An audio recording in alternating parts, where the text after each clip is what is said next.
Hello and welcome to our online chemistry class. यहाँ हम 11th class NCERT के second chapter structure of atom को discuss कर रहे हैं। इस क्रम में ये हमारा 6th वीडियो लेक्चर है।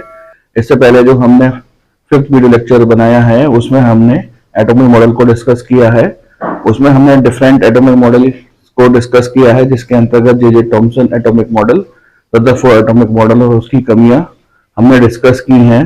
रदरफोर्ड एटॉमिक मॉडल की जो कमियां हैं, जो लिमिटेशंस हैं, उनको हम कैसे दूर कर सकते हैं, उनको हम कैसे सॉल्व कर सकते हैं, यही इस वीडियो लेक्चर का उद्देश्य है। लेकिन उन लिमिटेशंस को दूर करने के लिए हमें कुछ टर्मिनोलॉजी और कुछ थ्योरीज को जानना आवश्यक है। ये थ्योरीज आप अपने फिजिक्स में भी पढ़ सकते हैं, लेकिन यहाँ पर हम इतनी डिटेल में इनकी स्टडी न कर करके केवल इस उद्देश्य से इनकी स्टडी करेंगे कि रदरफोर्ड एटॉमिक मॉडल की जो लिमिटेशंस हैं वो यहाँ पर दूर हो सकें। इस क्रम में जो हमने फर्स्ट थ्योरी ली है वह आप सामने ग्रीन बोर्ड पर लिखी हुई देख सकते हैं।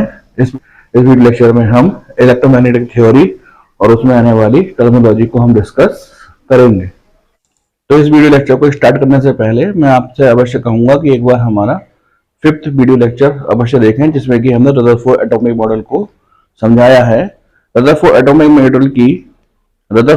मॉडल की जो मेन लिमिटेशन थी, मुख्य कमी थी, वह ये थी कि according to Rutherford atomic model continuous spectrum प्राप्त होता था, लेकिन वास्तव में जो स्पेक्ट्रम प्राप्त होता है वह लीनियर स्पेक्ट्रम प्राप्त होता है। हमने यहाँ पर लिखा भी है कि नॉट एक्सप्लेन लाइन स्पेक्ट्रम, या इसको लीनियर स्पेक्ट्रम भी कहते हैं।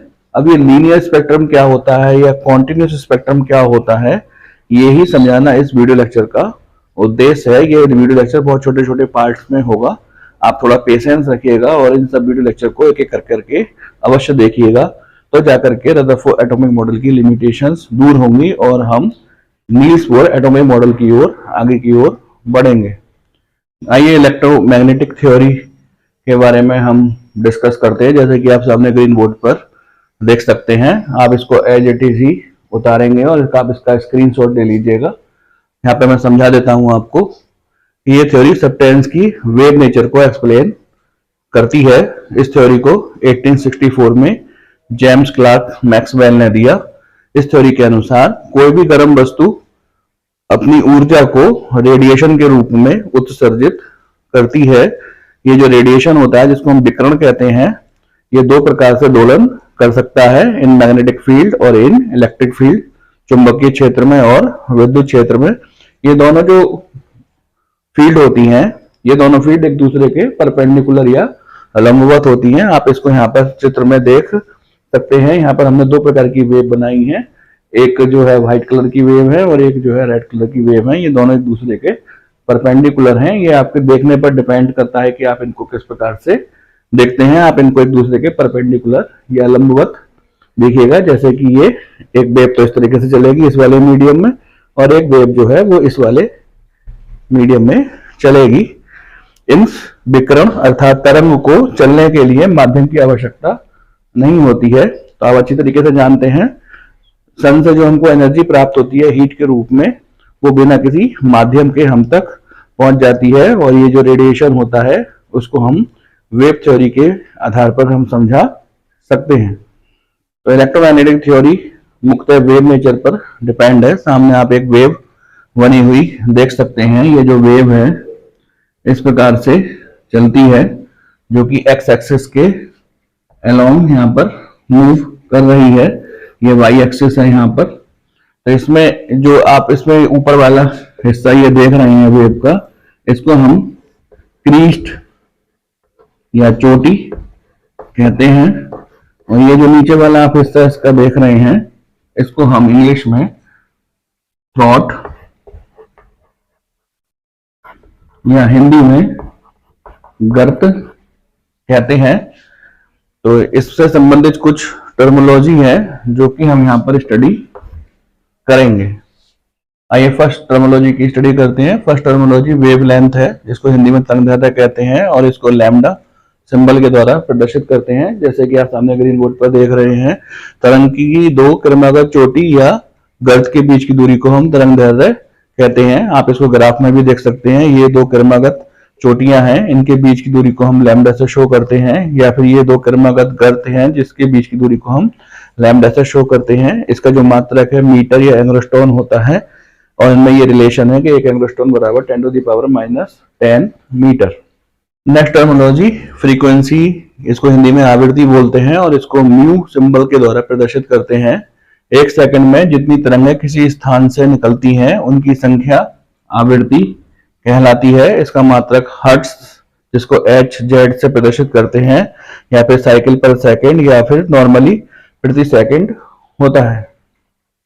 नेक्स्ट टर्मिनोलॉजी वेलोसिटी, या इसको वेग कहते हैं। एक सेकंड में तरंग द्वारा तय की गई दूरी को वेग कहते हैं। इसे C से प्रदर्शित करते हैं। इसका मात्रक मीटर प्रति सेकंड होता है। नेक्स्ट टर्मिनोलॉजी एम्पलीट्यूड, इसको आयाम कहते हैं। इसे कैपिटल A से प्रदर्शित करते हैं। किसी तरंग की चोटी की अधिकतम ऊंचाई या गर्त की अधिकतम गहराई आयाम कहलाती है। इसे मीटर में नापते हैं। ये जो वेव है इसकी अधिकतम ऊंचाई या फिर अधिकतम गहराई को हम आयाम कहते हैं।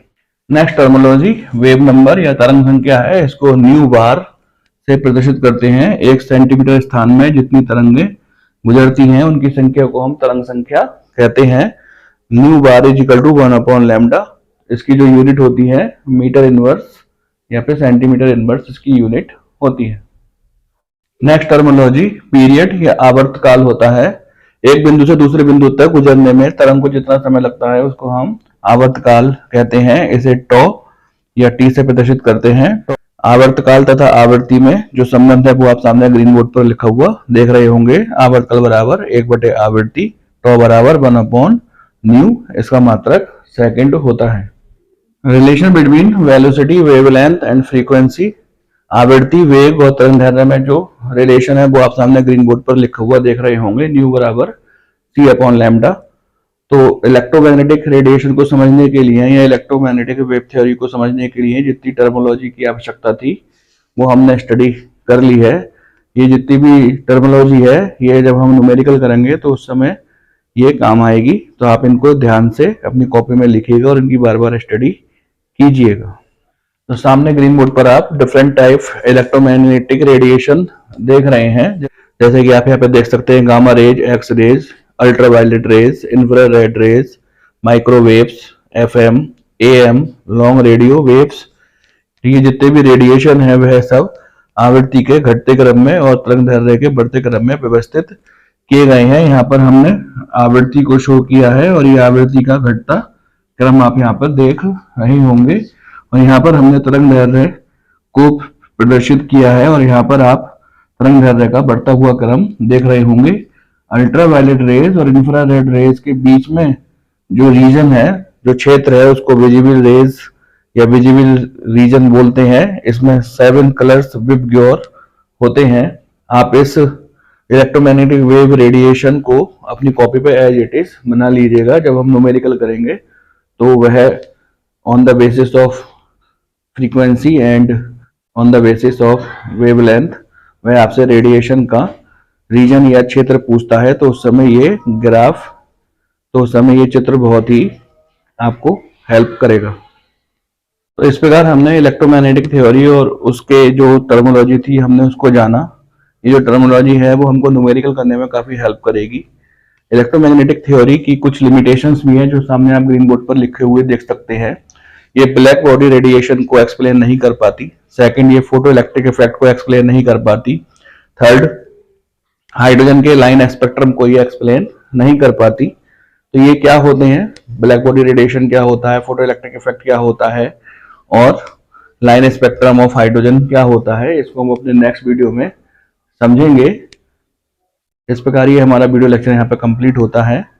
आप इस वीडियो लेक्चर को बार बार देखिएगा और यदि कुछ आपको कठिनाई आती है या प्रॉब्लम आती है तो आप उसको व्हाट्सएप ग्रुप पर या कमेंट बॉक्स में पूछ सकते हैं।